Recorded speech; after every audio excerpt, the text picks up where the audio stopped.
parc de la Tête d'Or, c'est un emblème de la ville de Lyon. Nous avons proposé, par exemple, dans notre programme, que les écoles puissent s'y rendre. On a proposé une ferme pédagogique.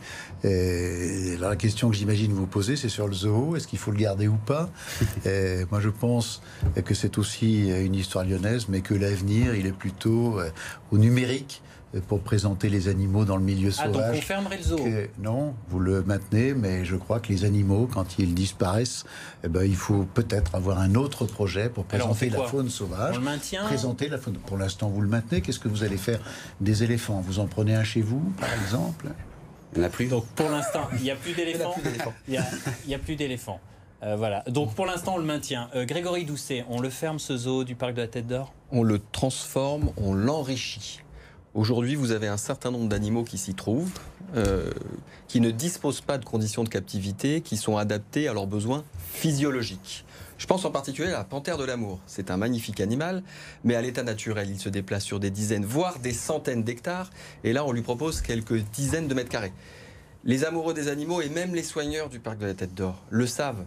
Même s'ils font leur maximum pour ces animaux, les conditions de captivité ne sont pas adaptées. Mais c'est une sortie gratuite le week-end pour les petits Lyonnais. Eh bien, c'est pour ça que je propose de le transformer. Et pour cela, je me base sur une étude qui a été réalisée récemment par la FAO, qui dit un tiers des espèces domestiques sont en voie d'extinction. Eh bien, je propose de transformer le zoo de la Tête d'Or pour en faire un refuge pour ces espèces domestiques. Donc les petites lyonnaises et les petits lyonnais pourront toujours voir des animaux, mais ça ne sera plus des animaux qui viendront de l'autre bout de la planète. Comme le disait Monsieur Blanc, aujourd'hui, vous pouvez voir une panthère de l'amour en allant sur Internet, mais par contre, vous pourrez continuer à avoir un contact avec la biodiversité. Donc on transforme le zoo. Yann Cutra sur le parc de la Tête d'Or. Je m'inscris complètement en faux par rapport à cette possibilité de transformer le zoo. Pour moi, c'est un outil essentiel pour la ville de Lyon. Il y a 2 millions de visiteurs qui viennent et la plupart sont lyonnais pour être au contact de ces animaux qui ne sont pas prélevés dans la nature, qui viennent d'autres zoos.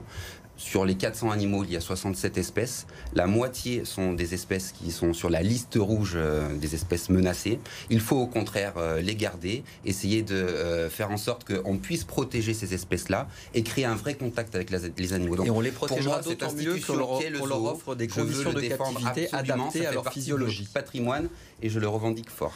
Moi, je pense qu'il y a une vision beaucoup plus moderne des zoos. Je ne veux pas voir un petit cochon avec le visuel ou un chien on peut le présenter différemment. Et la présentation de l'animal dans son milieu sauvage, ça peut être fait dans un zoo. Nathalie Perrin-Gilbert. Je suis pour une transformation du zoo en respectant en effet les conditions de bien-être animal. Donc voilà. Sur la même ligne que Grégory Doucet. Je rejoins.